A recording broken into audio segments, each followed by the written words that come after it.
disinherit spouses or children. True, it is said, the dead don't speak. But sometimes the dead speak through court decisions, through wills, and through evidential or documentary evidence that is available for us to look at. The ways in which they speak show us sometimes that disinheritance is often rooted in personal relationships, perceived or actual wrongs, disloyalty, betrayal, or shifting loyalties, or sometimes the overarching commitment of a patriarch or matriarch to protect the estate from wasteful or irresponsible children, or even wayward spouses. But not every emotional reason holds water in law. Let's look at some of them.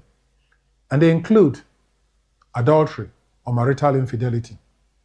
Quite often, testators disinherit spouses for perceived or real infidelity or adultery.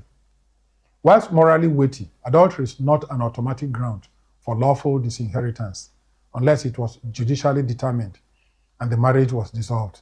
You may forgive me if you don't agree with me, but that's what the law says. Even then, even when adultery is proven and the courts have dissolved the marriage, the court may still uphold a widow's rights to inheritance where she remained financially dependent on the deceased, or where she was legally married to the testator until the time of his death, even though she was adulterous.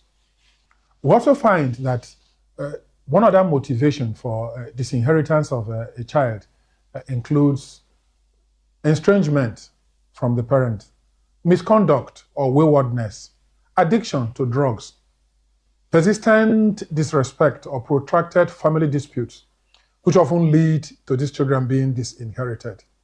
Nigerian laws allow testamentary freedom, but courts may intervene where the child is a dependent or if exclusion leads to destitution. Unlike the father in the prodigal son's story, testamentary benefactors are not known to take kindly to irresponsible lifestyle of spouses or children, and often do not happily pass on their wealth to black sheep in the family.